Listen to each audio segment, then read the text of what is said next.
Hello, everyone, and welcome back to another episode of Blame It on the Stars, where we give you an inside look to what's going on in the universe so you can blame your problems on the stars. It is Jade here. And it's Kara. And this week, we'll be telling you everything you can expect during Leo season. You'll get an overview of all of the transits that happen during Leo season, so you know what you're getting into up front. But in case you missed it, last week we talked all about the new moon in Cancer that happens on July 17th, as well as Venus retrograde in Leo, which happens on July 22nd. That's definitely going to be an important episode to listen to if you haven't listened to it already, since it really does set the tone for everything that happens during Leo season. And just to give you a heads up, next week we will tell you everything you need to know about Mercury and Virgo and how it affects you. And after a short ad break, we're going to get right into it. So before we talk all about Leo season, I think something that's important to know if you're listening to this and feeling like we're missing something, we're not. Leo season this year does not have that many transits.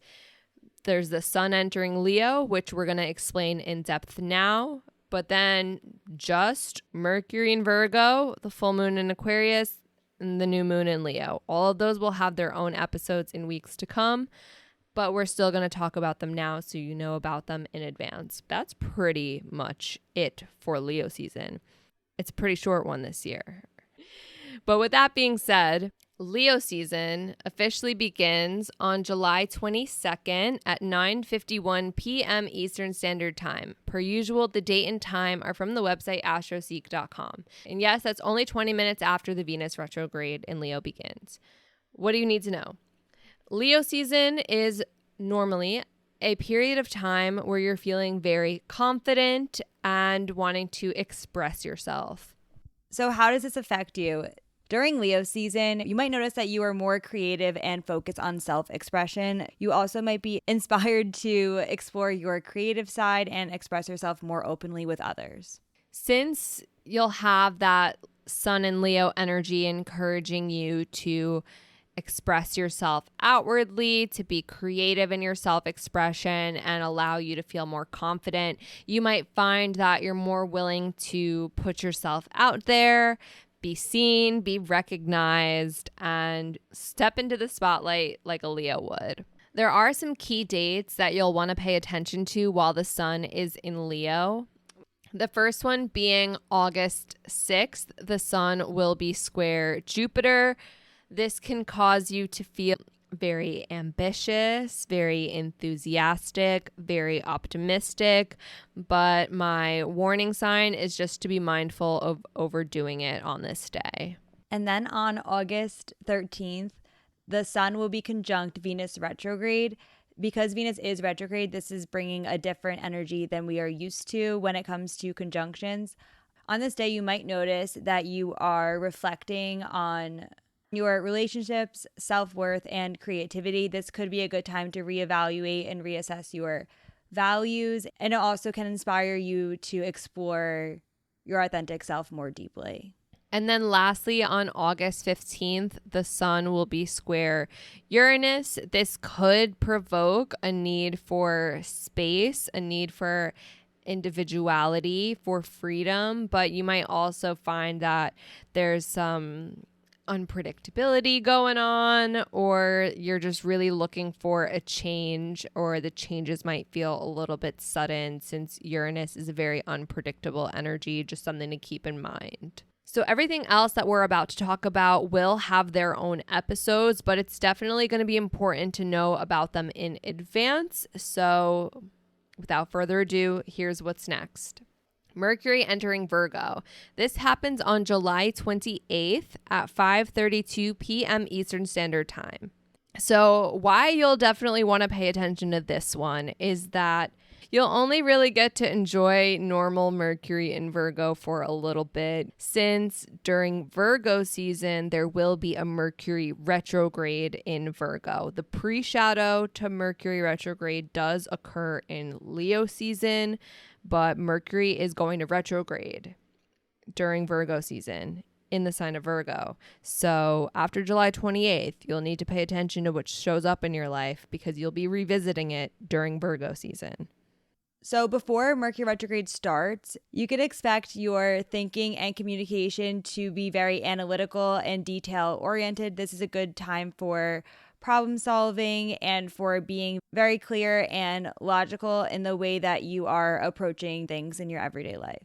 We will go into way more detail on Mercury and Virgo next week. It's going to have its own episode because of the upcoming retrograde, and some of the other aspects like an opposition to Saturn are going to be worth noting. We're just telling you about it now. I'm sure you probably already heard about it on TikTok already. So just know we'll talk more on it next week. But the next thing that you need to know about that happens during Leo season is the full moon in Aquarius on August 1st. This happens at 2:31 p.m. Eastern Standard Time. Full moons are all about releasing, and Aquarius rules things like friendships, groups, dreams, innovation. So the full moon in Aquarius is always a good opportunity to release or let go of things that no longer serve you in those departments. It's important to know that this full moon will also be squared Jupiter. Squares do bring about some tension, so you might notice that you need to find balance between your responsibilities and desire to go with the flow. Now, the next thing that happens during Leo season is Pluto squaring the North and South node. This will happen on August 3rd at 4:38 p.m. Eastern Standard Time. What you can expect with this is there might be some sudden breakthroughs, some realizations, but there also might be some internal power struggles that you might be working through. Even though this may be challenging, it will be a time of deep transformation and opportunities for personal growth. And then lastly, we end Leo season with the new moon in Leo. This happens on August 16th at 5:37 a.m. Eastern Standard Time. What you need to know with this is that new moons are always great opportunities for new beginnings. So you can set some intentions around being more confident, more willing to express yourself, and being proud of who you really are at your core. This new moon will have a lot of aspects to it.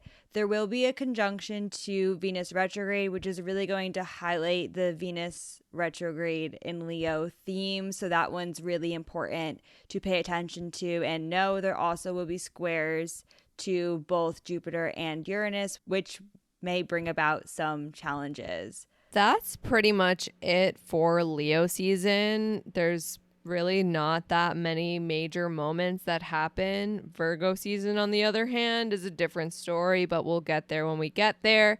But if you're curious to know how any of these things impact you on a more personal level, then this is your reminder. We do offer readings. Readings are hosted on an app called Intro, which allows for FaceTime style calls. We have readings for as short as 15 minutes to as long as 1 hour.